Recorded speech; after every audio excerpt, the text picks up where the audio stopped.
Many of you may have had a close encounter. You just don't remember when or where.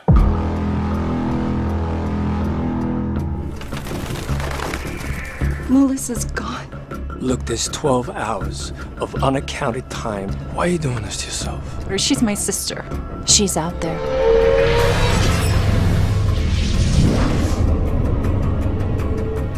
Having visions with your sister again, Valerie?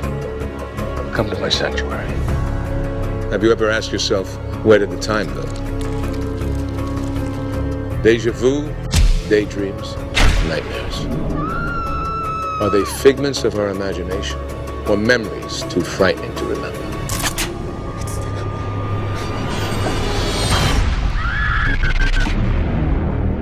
You're suffering from a type of post-traumatic stress. But the answers you seek are inside you. Are you lost? Valerie Dreyfus, where is she? No one is leaving. No human. This is Jerry Smith, editor-in-chief of Icons of Fright, and I'm here with Derek Mears. Derek, how's it going? Having a good time, Jerry. Having a good time. How are you? Not too bad. You're widely known as these really intense, sometimes monsters. Yeah. Jason, your character in Hatchet 3 is tough as hell. This one's it's scary, but the character's a lot more subtle. Yeah, that's one of the reasons I wanted to do the job was it's a lot more pulled back, and there's a lot of what I've been saying before is I don't go into a lot of detail about the character in interviews because I don't want to give there's a spoiler I don't want to give away. Totally. But I personally made a lot of quirky choices on purpose, but that pays off at the end of the film. And so if you go back and watch it, you see the little breadcrumbs that lead up to or that are clues that lead up to the final payoff. But I know I'm talking in general, and fans are like, shut up, get to the point, where's the murder? But yeah, what I liked about the character is I kind of pitched my own version of it because it's not exactly on paper about what I wanted to do. And I was thrilled that Christian Sessman, the director, who's a talented director, was like, I like what you're saying, and I trust you. Do your thing. It's a brave thing for a director to do because sometimes, they want to control a lot of stuff, which is completely understandable. Yeah. But have him go, no, go for it. One thing that I noticed about the film, with a lot of genre films, the sci-fi, thriller, horror kind of genre films, a lot of them are very reliant on scares and stuff. And one thing that stood out to me about your film is how there's a deeper emotional core to it than the kind of other films that fall in that category. As an actress in your role and also as a producer, was that something important to you to bring along? Actually, I'm thrilled you asked me that question because yes, that was the heart and soul of this film. When the idea came to me, the character, I fell in love with her. So as a producer, as an actress, the message basically is so we all have struggles in our life, right? And they all come through in different forms. And we have a choice to deal with them in peace or anger. And that's where your true power in life lies.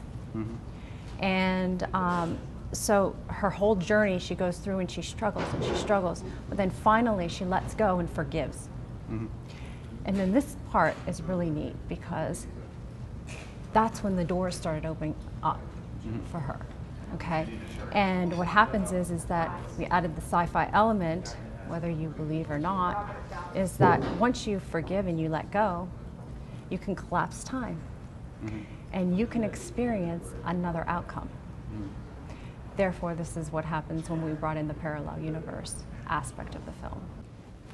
You've been a working character actor for a long time now, and I was curious, what about this role really stood out to you that made you want to join the project? Well, first, a working character actor. A working character. That kind of I understand the term, but I take a little bit of, we're all character actors. Everybody's playing a character. And So a working actor is better than that. Because I played leading man.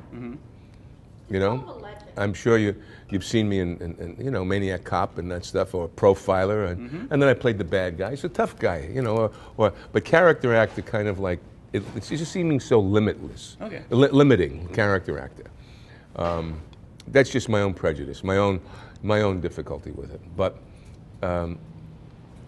the sci-fi genre, I've done only a few things in. One being Predator 2, Stargate Atlantis, and what else? Anyway, the idea of this script, when it came to me, I hosted a show when I did a show called Profiler for NBC called Confirmation, Hard Evidence on Aliens Among Us, that was written by Whitley Strieber, who was one of the cognoscente of alien abduction and alien stuff. So I was aware of this world, and I'm a big friend of the George Norrie show, talk show. The script, the Dr. Reed, was a very interesting character for me because it enabled me to be professorial, somewhat a duality of the guy. I haven't seen the film, so I don't know how he comes across.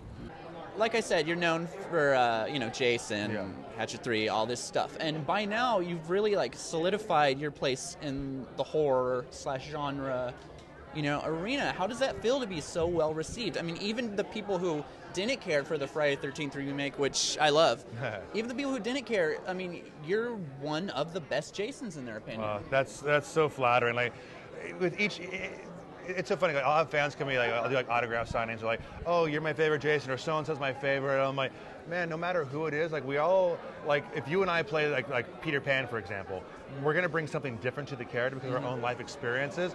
So I'm always like, dude, whoever you like, dude, like who you like. Because like, I love Ted White's my favorite Jason, but it's such a flattering thing because also growing up, loving sci-fi, horror, and comic books so much and being a fanboy, I'm thrilled that my job is to tell stories. And and I'm happy that people are enjoying the stories that I'm telling.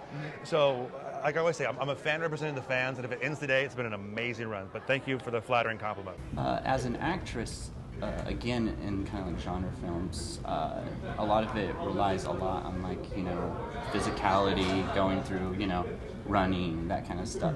And another thing that impressed me is how emotional it must have been to get yourself to those places within the character. Thank you. It came from all different areas. I can't pinpoint one thing to tell you because you prepare for a role and then, in like in our same discussion, you let it go. And it naturally comes to you. And I will tell you that, I don't know if you believe in channeling, but there were some things that just kind of naturally came through. And that once you surrender to it, you kind of form into it. And then all the rest, sort of all the stimulus from either your own life, experiences you've had, or new experiences or things that you've learned, you know, journeying with this character before you actually portray her. So she stuck with me for a very long time. It was actually an exciting moment for me because, you know, it's like, I feel like a mama elephant. I don't have human children, but they gestate for like 2 years. So like this is like the exact journey with this film, and now it's ready to be birthed, and I'm so excited and ready. Totally. At first you're really like thinking that he's gonna help her, you know, and you're like, wow, it's like a guide. But then slowly it gets a little bit more and more sinister. Oh, so it does come like that. Perfectly. Oh, good. I didn't know. Yeah, I wanted to. I didn't want to come off the bat being somebody that you would think, you know what I mean, was going to be the. So, because people know that I played a lot of the, you know, tough bad guys and stuff. So I wanted to spin that a little. So that worked good because I have not seen the whole film, but it was the potential of that for me in the character. Also meeting Rochelle, I loved her look as an actress, and I saw a little bit of her work, and. Also Luke Goss, the ensemble cast, and I felt that the story had, and Christian Sesma, I had seen, and the DP that was involved, I had seen a little bit of their stuff, and the stylistic elements to it I thought were very interesting. And I like doing these independents that push the envelope, or you never know where something may come. So I think stylistically it's probably interesting. Yeah, some people know, but a lot of people don't, is that you're also well versed in comedy, you know, improv comedy. Was it The Revolution? The Resistance. Resistance, I'm yeah, sorry. Yeah. Resistance. What can you tell us about that for anyone who doesn't know? Man, it's so much fun to do. I do a show, it's funny, my career is I'm going to punch you in the face and throw you out the window and murder you. But my background's all improv comedy professionally since I was 17. And I do a show in between TV and film projects here in Los Angeles called The Resistance. And what that is we improvise completely improvised hour-long action movie. And by action, it could be like a Western, it could be like cop buddy, it could be a horror, sci-fi. But there's 6 of us on stage, and the guys are really talented actors and also talented comedians. But we have a bunch of different stunt pads, different kind of like giant Legos. Yeah. And we'll build these different scenes in front of a live audience. We have a live keyboardist, a live sound effects guy. And we do improvised fights, which you never see, where we'll do full-blown fights, like flipping people in the air. Like if someone like has like a bomb that goes up, we'll pick them up and like slowly rotate them in the air, or do it fast. But I'm so proud of it in the sense that to me it's art in the purest form, because we're the writers, we're the stunt people, we're the directors, we're the actors in a movie. And the best compliments that we get is after we're done with the show, it's like, wait, so I want to come back next week and see that again. I go, well, it's going to be something different. It's not the same exact thing. They're like, wait, that's all made up. But you mentioned something the first 5 minutes of the hour-long show, but then you tied it back in an hour later. Like, how did you? And I'm like, we don't know. It just kind of happens. And like the guys that I work with are so humble. I love it, because our mission statement is that as our job is to liberate you from being an adult, because there's such a stigma now. Everyone's worried about how many followers they have on Facebook, how beautiful they are, like how rich and successful. It's all bullcrap. Going like, stop. What we're saying is stop. Come with us and play. It's okay to be a kid. It's okay to pretend the ground's lava. And a lot of times, like our shows, our audience interactive. Like we'll go out and do scenes. Like we did this one show, we did kind of like a Die Hard movie, where we had the audience we had them play the captive people like a Die Hard movie. That was like a mega McDonald's. Anyways, but we went out and did this whole thing with the audience, interacted like with them, and like murdering one of them, which is horrible. But they're a part of the show, and they know ahead of time, going, look, we don't know what's going to happen. Just come and enjoy and play with us. Yeah. And honestly, it's very fulfilling right now. Awesome, awesome. My last question would be, what's next for you that you can talk about? Oh, for sure. No, it's been a crazy whirlwind. Right now, a lot of my time I've been spending, I've been doing the 2nd season of the TV show Sleepy Hollow on Fox. Yeah. I play the main bad guy, the Moloch character on that, and I might on the 2nd season play a couple other characters, which is so flattering, because Fox is like, we know they know that I bounce between my normal face and also doing monsters, but some of the monster stuff, they go, we know you're kind of like Lon Chaney. You can change your voice and you can change your body or whatever. It's the most flattering thing in the world. I'm not in any way comparing myself to Lon Chaney at all. Yeah. But it's so flattering because I play a couple other characters also, which when they don't know it's me, it makes me super happy. That's awesome. But I can't remember everything else that's going on. A bunch of things are happening. I just finished a run on True Blood. I have a movie that came out a couple weeks ago called Compound Fracture. Yeah. Actually, with fun tie-in for Compound Fracture, because it was Tyler Mane, who played Sabretooth in the X-Men movies, and also Rob Zombie's Halloween. He played Michael Myers. A.J. Ricker Epstein, who directed Compound Fracture and shot Compound Fracture, is the DP for this film. Awesome. And that's one of the reasons I did this film, was like afterwards, like, hey, my friend and I are doing this. Like, do you want to come?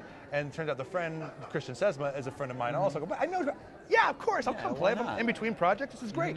So awesome. There's more stuff. I feel like I can ask them, like, I don't know, I'll have to look up on IMDb. But it's been like a whirlwind and nonstop, and I'm very, very lucky. Awesome. Well, I appreciate it. Dude, thank you for talking, brother. I appreciate it. Thanks a lot.